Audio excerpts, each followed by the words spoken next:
మీరు హిందుత్వం ఇస్లాంలో సమాంతర విషయాలు చెప్పారు, కానీ హిందువులు గోవుని ఆరాధిస్తారు, ముస్లింలు తప్పకుండా తింటారు, ఎందుకు? సోదరుడు ప్రశ్నించారండి. అదేమిటంటే మరి హిందూయిజం మరి ఇస్లాంలో సమాంతర విషయాలని మీరు చెప్పారు, చాలా బాగుంది.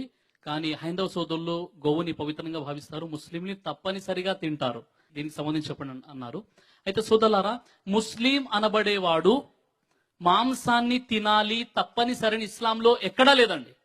ఖురాన్లోని 30 కాండాలు, 114 అధ్యాయాలు, 6236 వాక్యాలు, 86,430 పదాలు, 3,23,760 అక్షరాలు ఖురాన్లో ఉన్నాయి. ఈ మొత్తం ఖురాన్లో ఎక్కడ కూడా ముస్లిం అనబడేవాడు మాంసాహారాలను తప్పనిసరిగా తినాలని ఖురాన్లో ఎక్కడా కూడా లేదు. మొదటి విషయం, ఖురాన్లో మాయిదా సూర నంబర్ 5 ఆయత్ నంబర్ 1లో మాంసాహారం తినేటటువంటి అనుమతి మాత్రమే ఉంది, ఆజ్ఞ ఇస్లాంలో లేదు. ఇది తెలుసుకోవాలి. అంటే మీరు గోమాంసం తిన్నందుకు మీరు మంచి ముస్లింగా పరిగణించబడతారని ఇస్లాంలో ఎక్కడ చెప్పబడలేదు. మరో విషయం ఏంటంటే, ముస్లిం అనబడేవాడు మాంసాహారం తింటేనే ముస్లిం అని కూడా ఇస్లాం ధర్మం ఎక్కడ చెప్పడం జరగలేదన్నమాట. అయితే ఈ రోజు మరి ఈ గో వివాదం ఏదైతే ఉందో ఇది చాలా సున్నితమైనటువంటి విషయంగా మారింది. కాబట్టి ఎంతో మంది ముస్లిం పండితులు చెప్పే విషయం ఏంటంటే, హైందవ సోదరుల మనోభావాలు దెబ్బతింటున్నాయి కాబట్టి వారి మనోభావాలను దృష్టిలో పెట్టుకొని మీరు గోవుని హత్య చేయకండి అని ముస్లిం పండితులు చెప్తున్నారు ఈ విషయాన్ని. హజరత్ అనస్ రదియల్లాహు అన్హు వారి ఉల్లేఖనం ప్రకారంగా ప్రవక్త ముహమ్మద్ సల్లల్లాహు అలైహి వసల్లం వారు బక్రీదు సందర్భంగా 2 గొర్రెపోతుల్ని బలిగా ఇచ్చేవారు.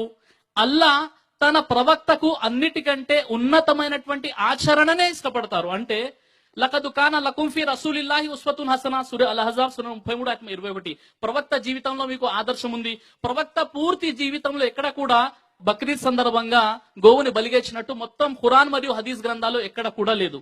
అదే విధముగా హజరత్ ఇబ్నే అబ్బాస్ రదియల్లాహు అన్హు వారి ఉల్లేఖనం ప్రకారంగా తన దాసుని ఉన్నతమైనటువంటి ఆచరణను అల్లా ఏ విధంగానైతే ఇష్టపడతాడో అలాగే ధర్మంపై సౌలభ్యాలపై ఆచరించడానికి కూడా అల్లా ఆ విధంగానే ఇష్టపడతాడు. ఈ రోజు చాలా సున్నితమైనటువంటి విషయం కాబట్టి నేను కూడా ఇక్కడ కూర్చున్నటువంటి మన ముస్లిం సోదరులకు నేను మనవి చేసుకుంటున్నాను, గోమాంసం తినాలని తప్పనిసరిగా ఇస్లాంలో ఎక్కడ కూడా లేదు. కాబట్టి ముస్లిమేతర సోదరుల మనోభావాలను దృష్టిలో పెట్టుకుని మనం ఆ పని చేయకపోవడం చాలా ఉత్తమం. మనం వింటున్నాం, సోదరిమల్లు వింటున్నారు, ఎంతో మంది కంఠస్థమై ఉంది. అదేమిటి?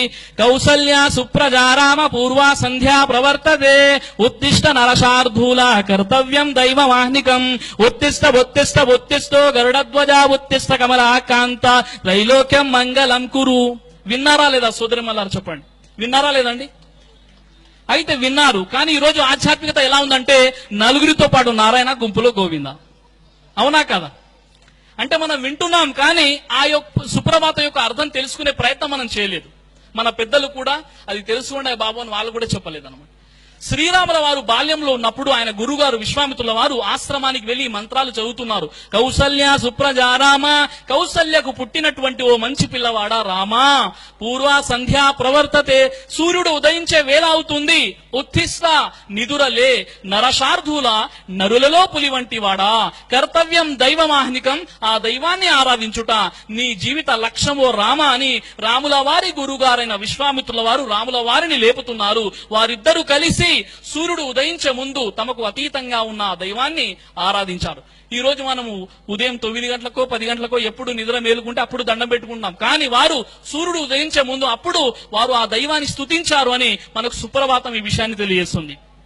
ఇంకా సాయిబాబా వారి జీవితాన్ని చూసినట్లయితే ఆయన ఏం చెప్పారు? సబుకా మాలిక్ ఏక్ హై, అల్లా మాలిక్ అల్లా భవా కరే గాని అనునిత్యం తనకు అతీతమైనటువంటి ఆ దైవాన్ని పరిచయం చేశారు సాయిబాబా వారు. భగవద్గీత గ్రంథంలోని 18వ అధ్యాయం 62వ శ్లోకంలో శ్రీకృష్ణ వారు చెప్తున్నారు ఏమిటి?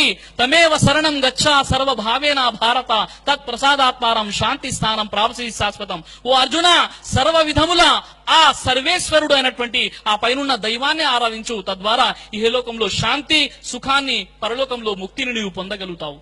సోదరి మనులారా, సోదరులారా, మన పెద్దలు, మన పూర్వీకులు, మన పుణ్యపురుషులు, మన ప్రవక్తలు, ఈ పైగంబర్లు అందరూ కూడా ఈ లోకానికి వచ్చి ఇచ్చినటువంటి సందేశం ఏమిటంటే, మనమంతా ఒక్కటే, మనందరి దేవుడు ఒక్కడే. ఆ ఒక్క దైవాన్ని తెలుసుకోకుండా మనం ఈ రోజు పాపం చేస్తున్నాం. ఆ పాపం ఏంటి?